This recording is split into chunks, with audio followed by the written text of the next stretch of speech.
이 성경은 마지막 제국이 있다고 말씀하십니다. 마지막 제국이 있다는 말씀은 역사 속에서 마지막 나라가 있고 끝이 있다라는 말이에요. 네. 역사 속에 마지막 제국이 끝날 있을 그 나라 이후에는 예수님께서 오셔서 예수님이 왕이신 예수님의 왕국, 그리스도의 왕국, 하나님의 나라가 이 땅에 실제적으로 임재합니다. 네, 그렇습니다. 그래서 이 요한계시록은 이 마지막 제국에 대해서 아주 자세하게 우리에게 다 그 정보를 주고 있어요. 이 마지막 제국의 통치자가 짐승이다. 그리고 이 짐승이 어디에서부터 출현해서 나타났는지를 계시록에 아주 자세하게 설명이 되어 있습니다.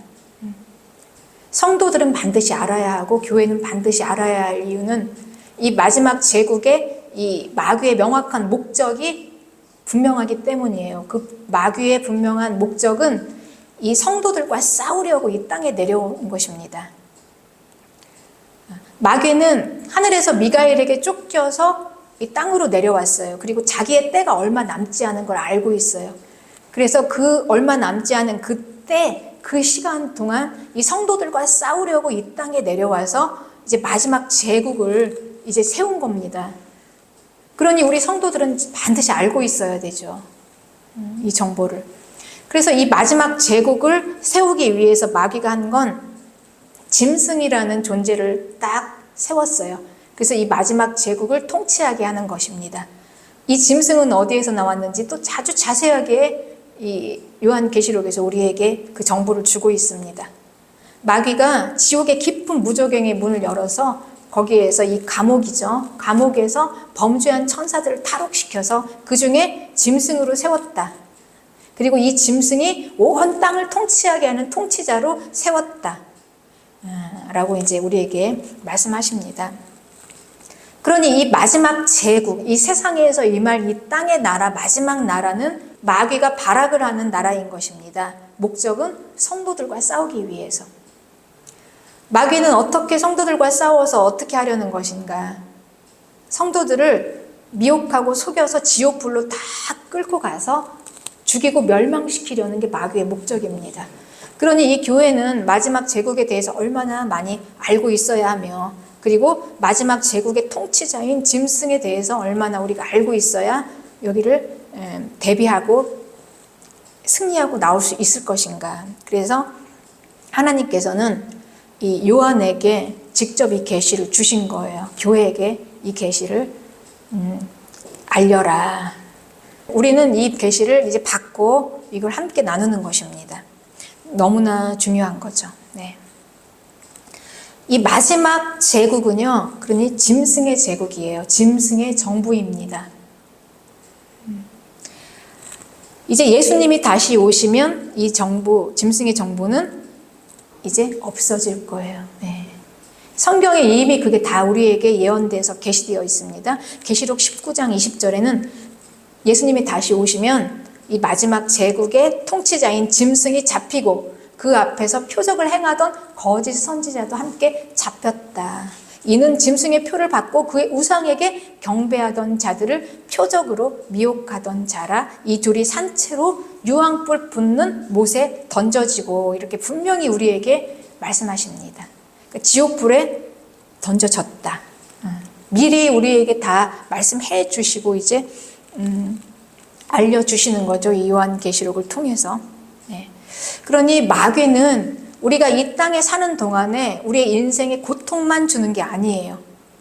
고통을 주고 병을 주고 또 우리를 아주 힘들게만 하는 그런 존재만은 아닙니다. 마귀는 아주 실제적으로 우리를 생명을 죽이고 빼앗아서 지옥불로 던져서 멸망시킬 수 있는 존재인 것입니다. 마귀의 궁극적인 목적은 그것입니다. 그러니 마귀가 우리에게 병을 주고 우리에게 고통을 주고 우리 일을 다 안 되게 하고 우리를 막 분노하게 하고 사람 사이를 막 갈라놓고 이런 것만이 마귀의 일이 아니라는 거예요.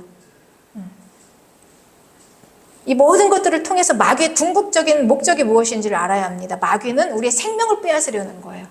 궁극적인 거는.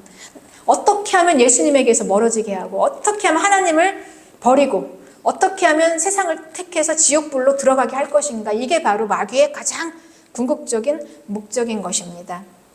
그래서 이제 제국의 마지막 제국의 정체에 대해서 요한계시록은 교회에게 다 알려주고 계세요. 이 제국을 통치하는 통치자 짐승은 7머리와 10뿔을 가진 짐승의 모습으로 나옵니다. 7머리와 10뿔, 이것은 지나간 하나님의 나라 이스라엘을 대적했던 성경에 기록되어 있는 세상 제국이에요.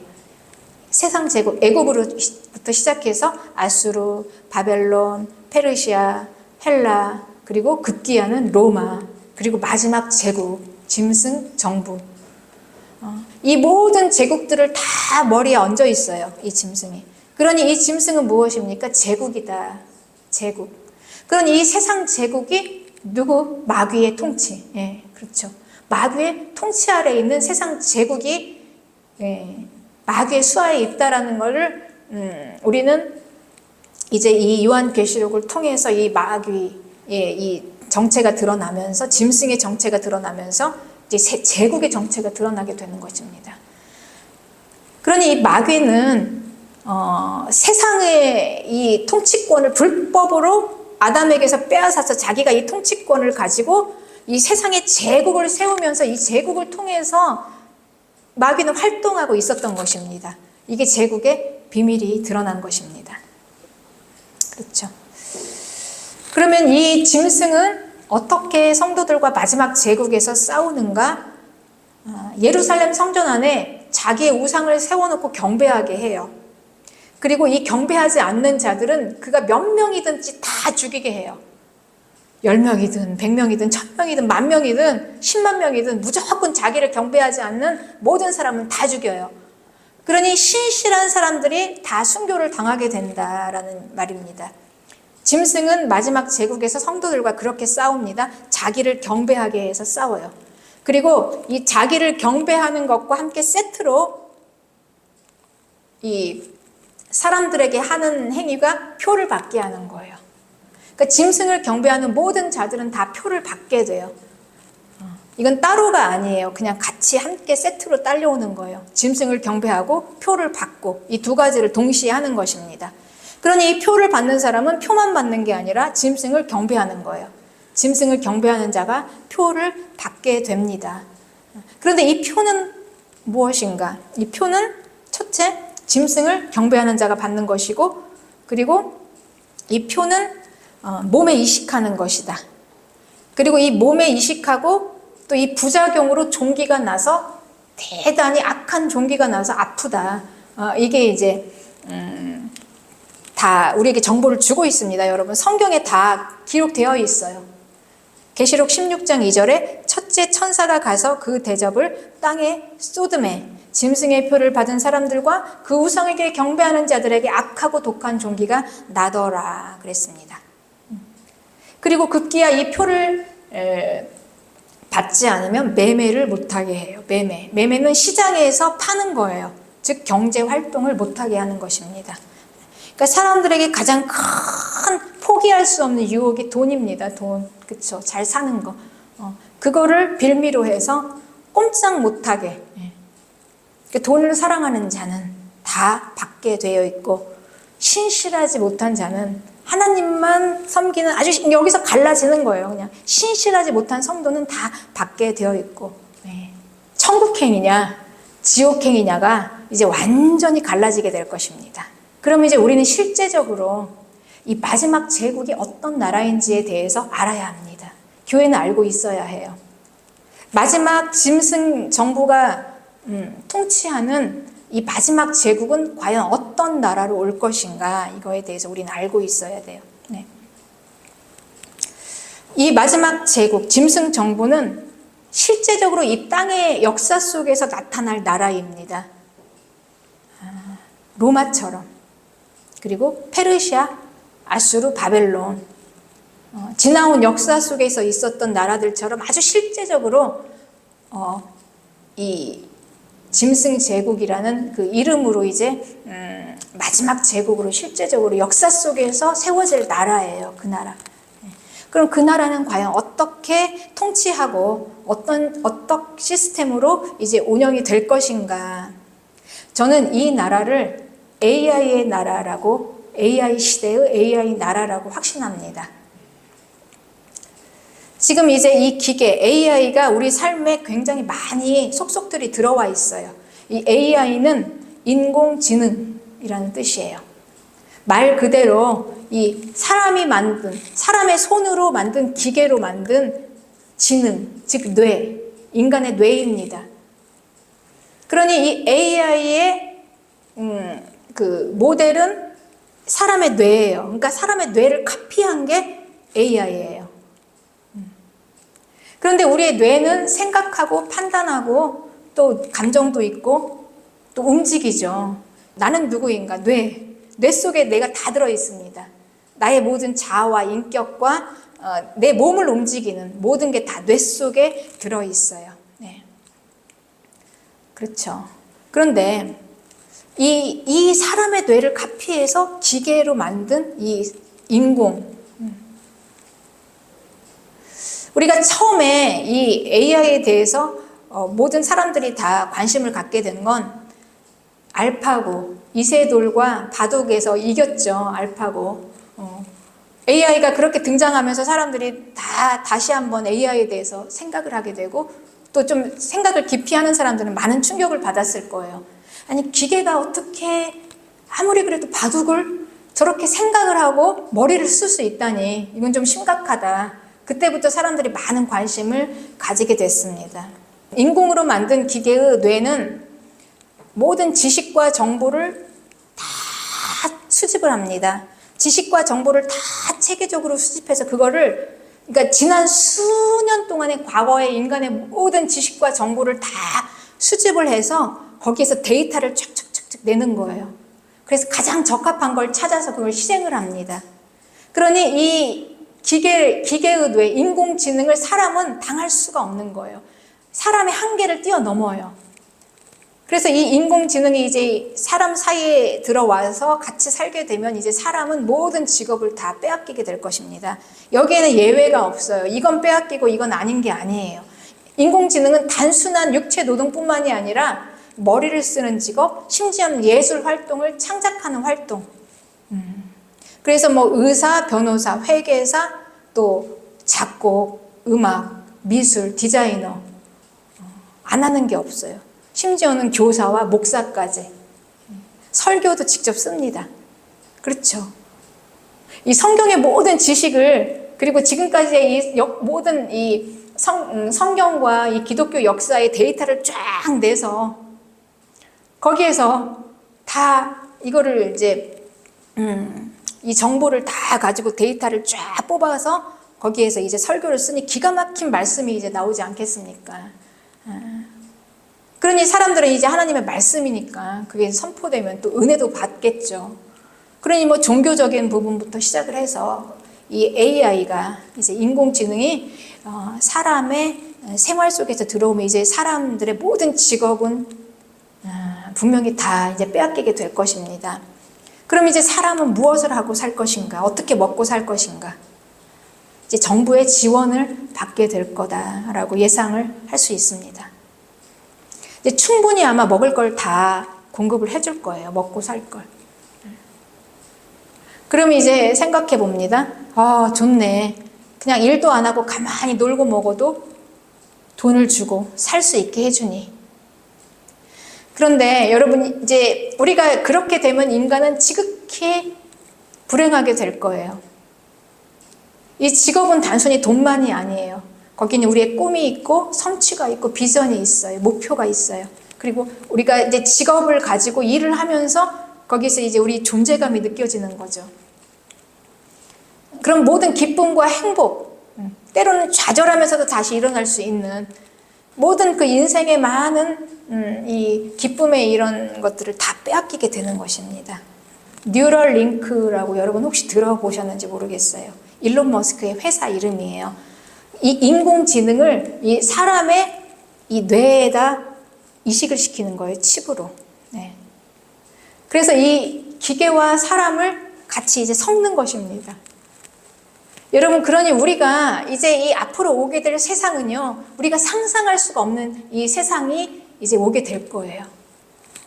지금 현재 일어나고 있고 진행되고 있어요. 아주 빠른 속도로 진행되고 있습니다. 앞으로 5년 후 우리는 어떻게 될지 몰라요. 이 땅의 세상이. 지금 이런 세상이 아닐 것입니다.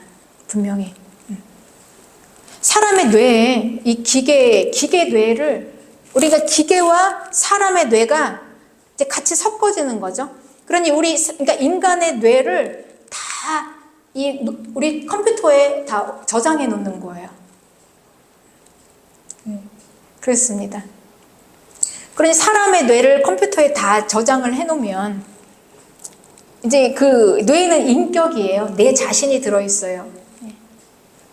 그리고 이제 이 컴퓨터와 사람 간의 이 교감, 기계와 사람 간의 이 교감, 이 일론 머스크는 이거를 텔레파시라고 해요. 서로 통해요.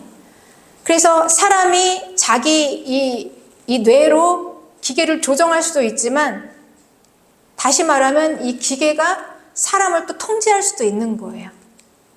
그러니 우리가 이 마지막 때의 세상은 어떻게 될지를 모르는 거예요. 이제 기계와 사람이 이제 같이 섞여지면 이제 인간은 나는 누구인가, 내 존재감이 이제 흔들리게 되는 것입니다. 내가 기계인 것 같기도 하고 내가 사람인 것 같기도 하고 도통 모르겠는 거죠. 이제 그런 시대가 아마 이 마지막 제국의 시대가 될 것이다라고 저는 이제 확신을 하고 있습니다. 네. 실제적으로 지금 이제 이 인공지능을 로봇에다 이렇게 장착을 시켰더니 이 로봇 모양의 개가 갑자기 정말 살아있는 개인지 동물같이 그렇게 그냥 스스로 막 자율주행을 해요. 우리 자율주행이라고 여러분 들어보셨죠? 요즘 새로 나온 신차들은요, 이게 자율주행이 또 돼요. 네. 일부가 그렇습니다. 그러니 만약에 내 뇌를 이렇게 컴퓨터에 저장을 해놨다가, 이 몸은 기계예요, 로봇이에요. 로봇에다가 그걸 장착을 시켰다. 그럼 몸은 로봇인데 뇌는 나예요. 이런 시대가 이제 오게 된다는 것입니다. 그럼 나는 도대체 기계인지 사람인지. 그럼 이제 이건 어디까지 갈 수 있냐? 그래서 일론 머스크는 목적이 영생불사, 영원히 살 수 있다라는 거죠. 그러니 지금 이 기계, 인공지능이 우리 이 사람 사이에 들어와서 뭘 지금 하고 있냐면요, 하나님의 창조 세계를 다 파괴하고 있어요. 하나님의 창조 세계를 파괴하고 마귀가 만든 것으로 대체시키는 거. 이건 마귀가 오래전부터 해왔던 거예요. 하나님이 창조하지 않은 것으로 마귀는 지금 다 자기가 대체해서 창조하고 있습니다. 예루살렘 성전 안에 자기가 들어가서 내가 하나님이다 이렇게 얘기하고, 하나님이 만든 인간의 이 인간 피조물 중에, 그 많은 피조물 중에 인간조차도 이제 마귀의 이 기계로 해서 이제 새로운 창조물을 만드는 거죠. 하나님이 만든 창조가 아니라 마귀가. 그럼 이제 이렇게 되면 어떤 일이 생겨날 것인가? 이제 이걸 텔레파시라고 하지만, 이제 이 기계가, 이 인공지능이 이제 인간의 뇌에 장착시키게 되면, 이제 우리가 이런 걸 한번 예상해 볼 수가 있어요. 사람이 통제가 되는 거예요. 기계 통제. 이 뇌가 한번 통제를 당하기 시작하면요, 내 의지로 되어지지 않습니다. 그러니까 내 생각과 내 뜻대로 결정할 수가 없어요. 한번 통제가 되어지면. 이제 그게 아마 마지막 때의 미혹이 될 거라고 저는 생각해요. 이 마귀가 미혹해서 표를 받게 한다. 그런데 이 미혹은요, 단순히 그냥 말로 해서 거짓으로 속이는 정도가 아니라, 이 기계로 통제해서 도저히 빠져나올 수 없을 정도로 내 의지로 안 돼서 끌려가서 선택할 수밖에 없는 미혹. 그렇게 보고 있습니다. 이 통제의 시대라면 충분히 그게 가능해요. 그래서 말씀하신 것입니다. 하나님께서 표를 받지 말라고. 계시록 14장 9절에는 만일 누구든지 짐승과 그의 우상에게 경배하고 이마에나 손에 표를 받으면 그도 하나님의 진노의 포도주를 마시리니 그 진노의 잔에 섞인 것이 없이 부은 포도주라. 거룩한 천사들 앞과 어린 양 앞에서 불과 유황으로 고난을 받으리니. 그러니 지금 표를 받으면 어떻게 된다고 그랬죠? 짐승에게 경배한다. 그러니까 짐승에게 경배하는 자는 표를 받게 돼요. 네. 같이 동시에 일어나는 거예요. 그렇게 되면 그는 뭐 더 이상 뭐 따질 것도 없고 뭐 선택할 것도 없고 그냥 즉시 불과 유황불로 지옥불로 떨어진다. 이건 선택의 여지가 없다는 거예요. 그러니까 표를 받으면 무조건 선택의 여지가 없다. 표를 받으면 내 의지로 내가 결정할 수 없다. 그러니까 표를 받으면 그냥 통제당해서 나는 그냥 지옥불로 떨어지게 된다. 이걸 미리 경고해 주는 것입니다. 그러니 표를 아예 받지를 말아야 한다라는 것이죠. 그러니까 표를 받고 거기서 우리가 다시 빠져나와서 선택을 할 수가 없다라는 거예요. 일단 표를 받으면 지옥불이다. 이걸 지금 우리에게 경고하고 있는 것입니다. 네. 우리가 마약이나 아니면은 여러 가지 중독이나 또 뭐가 있습니까? 뭐 악한 영이 들어오기도 하고, 그래서 우리가 이렇게 점령을 당하더라도 지금까지는 성령이 강력하게 우리에게 임하면 마약 중독자든 뭐 악한 영이 들어왔든 성령이 강력하게 임하면 뭐 무슨 중독에 빠져 있든 내 의지로 내가 제어가 안 돼도 성령이 강력하게 임하면 우리는 거기서 결정을 하고 선택을 해서 하나님께 돌아올 수 있었습니다. 마음이. 그럴 수 있었어요. 그래서 수많은 중독자들이 다 하나님 앞에 얼마나 많이 돌아왔습니까? 그리고 악한 영에 사로잡힌, 귀신에게 사로잡힌 사람들도 성령이 강력하게 임하면 그 마음이 깨어지고 하나님을 간절히 찾을 때 돌아올 수 있었어요. 그 마음이 돌아올 수 있었습니다.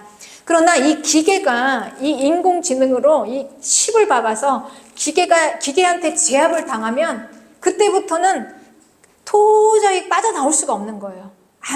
아무리 내가 발버둥을 쳐도 그냥 안 되는 겁니다. 그게 바로 마지막 때의 미혹이다라는 것이죠. 마지막 때에는 이렇게 미혹을 당하는 것입니다. 그렇습니다. 그러니 마음이 하나님께로 돌아올 수가 없는 거예요. 여러분, 제가 지금 무슨 공상과학영화를 얘기하고 있는 게 아니고 이게 성경에 기록된 대로 얼마나 감사합니까? 이 말씀이 열려진 게 우리 교회에. 그래서 저는 이 성경에 기록된 대로 여러분에게 전달을 해드리는 거예요. 이 말씀을. 분명히 요한계시록은 우리에게 이 마지막 제국이 올 것이다 라고 우리에게 경고를 하고 있습니다. 교회에게 반드시 편지하라. 교회에게 이걸 다 알려라 라고 말씀하고 계시죠. 그러니 이 마지막 제국은 아주 실제적으로 이 땅에서 오는 역사 속에서 우리에게 오는 나라예요. 지금 우리가 오늘 살고 있는 이 나라입니다. 그러니 이 마지막 제국은 이렇게 올 것이다 라고 우리가 분별을 하는 것입니다. 말씀으로. 노아의 홍수 때 하나님의 심판이 한 번 임했었습니다. 노아의 홍수 때 하나님께서 이 땅을 다 쓸어버리셨어요. 그런데 하나님께서 심판하신 그 심판의 원인이 무엇이었나? 창세기 6장 2절에 하나님의 아들들이 사람의 딸들의 아름다움을 보고 자기들이 좋아하는 모든 여자를 아내로 삼는지라. 그래서 하나님의 아들과 사람의 딸들이 섞어져서 네피림이라는 그런 그 존재가 나왔어요. 예. 이 하나님의 아들은 범죄한 천사들, 타락한 천사들, 이 타락한 천사들과 사람이 유전자가 섞여져서 하나님이 창조하지 않은 인간이 태어난 거예요. 그게 바로 네피림입니다. 마귀의 영의 유전자가 들어가서 그래서 네피림이라는 그 거인 족속이 생겨나게 되었어요. 그런데 이 네피림이라는 거인 족속이 생겨났을 때 하나님께서는 이런 말씀을 하셨어요. 창세기 6장 3절에 나의 영이 영원히 사람과 함께 하지 아니하리니 이는 그들이 육신이 됨이라 그랬어요. 네. 하나님의 영이 임재하지 않는 몸. 하나님은 자기가 만든 모든 사람들에게 하나님이 원하시는 하나님을 영접하겠다 하고 하는 자들에게는 그가 무슨 일을 행했던 죄인이라도 하나님은 임재하십니다. 그런데 하나님이 임재하실 수 없는 육체, 마귀의 육체, 그 몸이 되어진 거예요. 그래서 이 마귀의 육체가 되어진 그 몸은 자기의 의지로 제어할 수가 없이 죄를 지어요. 악을 행합니다. 마치 인공지능이 앞으로 우리에게 이제 다가올 우리가 제어할 수 없는 우리가 아무리 악인이라도 성령이 강력하게 임해서 우리가 회개하면 우리가 돌아섭니다. 마음이 하나님 앞에 돌아오고 우리는 선을 행할 수 있어요. 그런데 도저히 하나님의 강력하신 임재가 임할 수도 없는 몸, 그리고 돌아올 수 없는 마음, 이거는 이미 다 완전히 다 부서져 버리고 다 완전히 죽어져 있는 이 마음, 하나님이 임할 수 없는 육체가 뭐가 있겠습니까, 여러분? 악한 영, 그러니까 마귀의 유전자가 들어간 하나님이 만들지 않은 네피림이라는 이 육신이죠.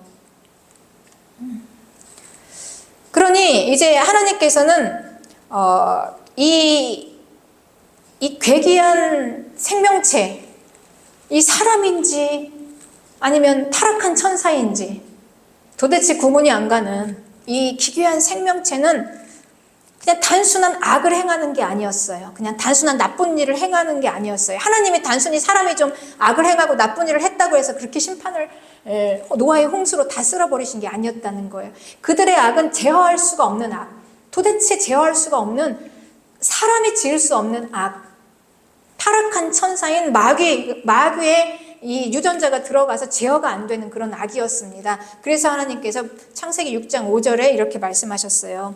여호와께서 사람의 죄악이 세상에 가득함과 그의 마음으로 생각하는 모든 계획이 항상 악한 뿐임을 보시고, 6절입니다. 땅 위에 사람 지으셨음을 한탄하사 마음에 근심하시고. 하나님이 자기가 만든 피조물인 사람 지으신 것을 한탄하셨다? 이거는 말이 되지 않습니다. 하나님은 자기가 만든 모든 사람을 축복하기를 원하세요. 그가 어떤 악인이라도 회개하고 돌아와서 구원받기를 원하세요. 하나님은 모든 사람을 다 축복하셨습니다. 그런데 내가 만든 사람을, 내가 만든 거를 대해서 내가 그냥 내가 왜 만들었나 한탄했다? 이거는 하나님이 만든 사람이 아니에요. 이건 기괴한 생명체예요.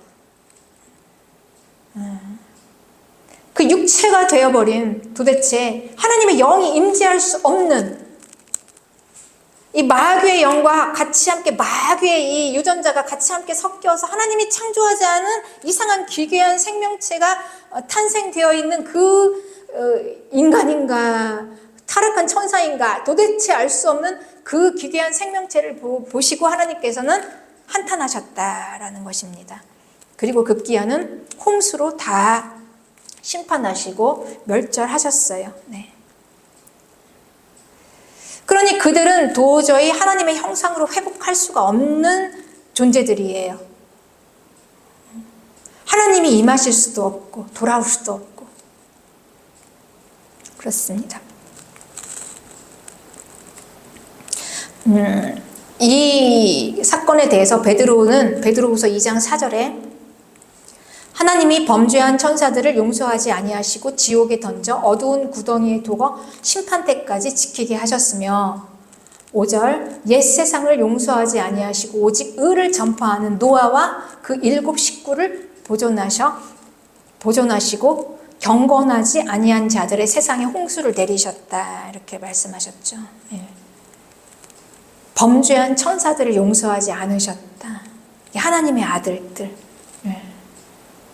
그래서 이들을 지옥에 던져서 어두운 구덩이에 두어서 심판 때까지 지키게 하신, 여기가 무저갱입니다. 감옥, 지옥의 깊은 감옥. 여기 이 범죄한 천사들. 노아의 시대 때. 그리고 유다서에서는 또 이렇게 말씀하시죠. 유다서 6절에 또 자기의 지위를 지키지 아니하고 자기 처소를 떠난 천사들을 큰 날의 심판까지 영원한 결박으로 흑암에 가두셨다. 네, 그렇습니다. 그러니 이 지옥의 깊은 감옥, 범죄한 천사들을 거기에 다 넣었던 이 감옥이에요. 이걸 지금 이 마지막 때 이제 임박한 3년 반, 42달. 이때 이제 마귀가 여기 이 문을 연 겁니다. 무저갱의 문을 열고 이들을 탈옥시킨 거예요. 그러니까 이들이 나와서 이제 마지막 제국을 발악을 하는 거죠, 여기에서. 그러니 이들은 이 노아의 시대 때 했던 것처럼 똑같이 마치 하나님의 이 가장 귀한 창조물인 인간들, 하나님의 영이 임할 수 있는 피조물, 하나님의 영이 그곳에 임해서 하나님의 자녀가 될 수 있고 빛이 될 수 있고 하나님의 영이 임할 수 있는 그 영광스러운 이 피조물들을 다 어떻게 이 기계와 결합시켜서 이제 이상한 피조물을 만드는 거예요. 그러니 이 마지막 때 이 교회는 이걸 반드시 알고 있어야 합니다. 그래서 이 마지막 제국에서는 내가 사람이다, 나는 인간이다 라는 이 존재감을 확실하게 가지고 있어야 하는 것입니다. 그렇지 않고는 미혹이 되는 거예요. 내가 기계인가 인간인가. 그렇습니다. 네. 그러니 이 무적행 타락한 범죄한 천사들이 나와서 통치하는 마지막 제국은 아마 노아의 시대, 노아의 홍수로 쓸어버렸던 그 시대와 같을 것이다 라는 것입니다.